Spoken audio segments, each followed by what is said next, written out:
What is up, my friends? Welcome to Westwind Farm here in Madison, Ohio. We are going to be going apple picking today.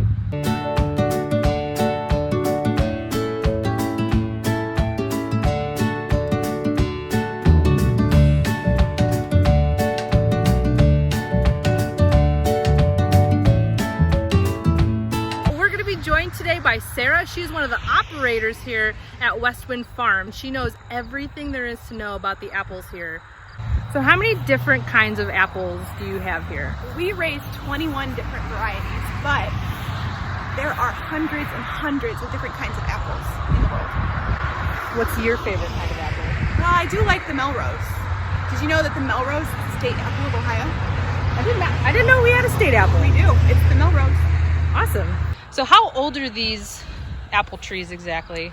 These trees were planted in 2003. So they're 17 years old. Okay, and how? They don't look very big for 17 years old, do they? They don't. That's because is this average? This is as tall as they're going to get. They're grafted on what's called super dwarf rootstock. That little knot down at the ground is called the graft. The trees are grafted onto this rootstock, and the rootstock actually determines the height of the tree.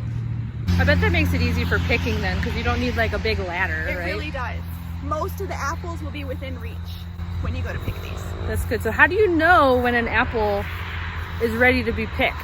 Like, we have a rough estimate based on a calendar of ripening dates from where we order the apple trees from. The company we get them from is called Adams County Nursery in Pennsylvania, so several hours from here. But we have to test them first before we know if they're ready. So does that mean you get a lot of apple pies? Yes. We have to cut them open. The seeds inside have to be real dark, and the flesh has to be really juicy. Then we know they're ready. Interesting. Do you only have red apples here? Most of our apples are red, but we do have some yellow apples. These ones over here look purple. Sarah, do all apples taste the same? Oh no. Each variety has a unique flavor. Some are sweet, some are tart, and some are what we call sweet tart. So they have a sweet flavor, like the candy, but a little kick. Yeah, like the candy. Awesome. How old does a tree have to be before it has fruit? About 5 years.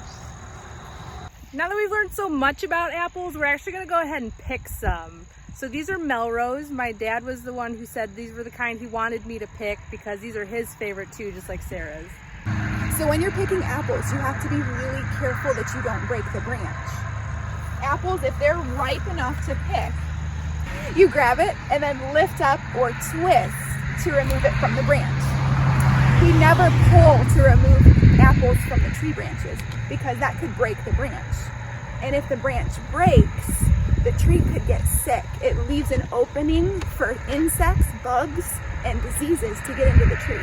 This one looks so like heavy, you know, with its branches. Like it's just ready to just drop all the apples.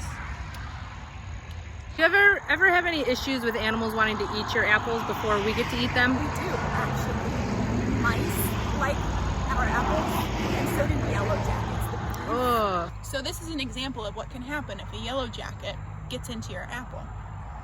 So they'll keep coming back to this hole and keep eating all the flesh inside the skin until it's just a shell of an apple. Okay. So we're lifting up and we're twisting. Beautiful. Is that right? That's perfect. Awesome. Well, I didn't hurt the tree, so that was good. So this apple's skin looks a little bit discolored. Does that mean it's not good to eat? Oh no, it's still good to eat. The skin is just what we call russeted. That's the little rough markings on the skin. But inside it tastes just like a Melrose. Perfect apple. Let's talk some more about your farm. So how big is Westwind Farms? Westwind Farm is 212 acres in total. So if we could like put that against a football field, how big would that be? Lots of football fields. I don't have a good answer for that. Actually 160 football fields. 160 football fields. What other kind of fruits and vegetables do you have here at the farm? So most of our 212 acres is woods, and we don't raise anything in the woods. We've got a lot of fields that we rent out that other farmers come and plant corn or soybeans depending on the year. Awesome. We raise blueberries and apples. And that's your main source? Those are our main two sources. When people come here to pick apples, do they have just free reign of which apples they pick, or do you tell them they have to be in specific places? We do mark the rows. The rows are marked at the ends with little flags so that people know they're in the right row. Because not all the apples are ripening at the same time. Right. These are very new trees. And Sarah says they're Honeycrisp. And they were planted this spring, and it's because Honeycrisp is so popular, you got to keep up with demand. Yes, we had to plant another row. I mean, these ones look like they're picked over. This is a Honeycrisp row. Yes. There's like no apples in it. That's crazy. Yeah, they look a little bit more glossy. Do they have more of the wax on them? Yes. So apples actually have a natural wax on them to protect them from the weather. You can almost like wipe the wax off. Wipe it on your shirt. Make it shiny. Wipe it on my shirt. Ooh, look how shiny that is. This is the only autumn crisp left on this tree. So I'm gonna pick it. It's lonely. So these are Golden Delicious apples. Are they actually delicious? They are delicious. Even better when they're fresh from the tree.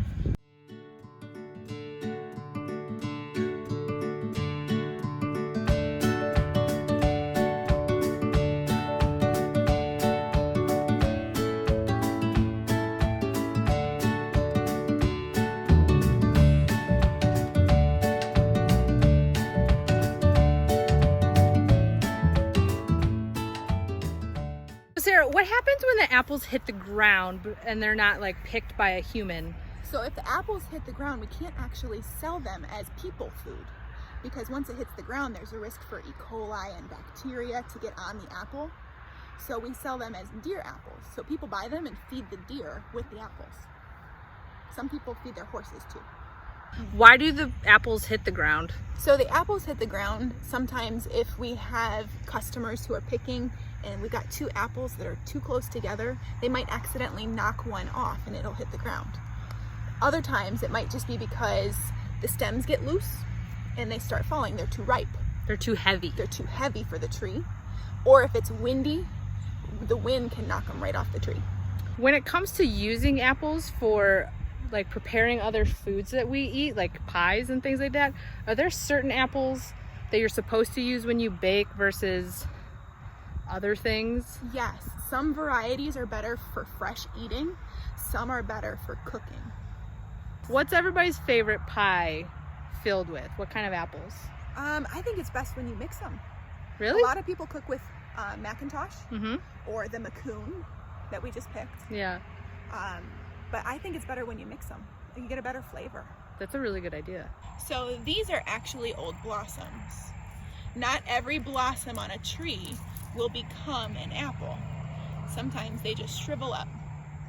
So another reason why you have to be really careful when you pick the apples is because right next to where the apple for this year grew is this little bud. This bud is going to make the apple for next year. So we have to be really careful when we pick this apple so as not to damage that little bud. I saw you guys also have pumpkins up there. Do you grow pumpkins? We do grow pumpkins. Depending on the year, how big a crop we get, we've actually sold almost all of our pumpkin crop. Whoa. Already, and it's not even October. That's awesome. So we're at the last row of apples, but there's only about 11 of the trees that are standing, and you can tell where the other trees were. Can you tell us what happened? So last year in August 2019, we had a really bad storm come through with 100-mile-an-hour winds, and the trees just got pushed over. They broke off right at the ground, right at the graft. Like the big bag wolf? Yes. Like blew them over? Blew them over. So each one of these trees is supported by this metal rod in the ground. The metal rod supports them and helps keep them from falling over. They need this rod because they're that super dwarf rootstock that we talked about. They're super small trees, so they need that extra support. Thank you so much, Sarah, for letting me come out and pick some apples with you and sharing all of your wonderful apple knowledge. Of course. What are you going to do with all your apples? Eat them. Eat them. It's a good answer.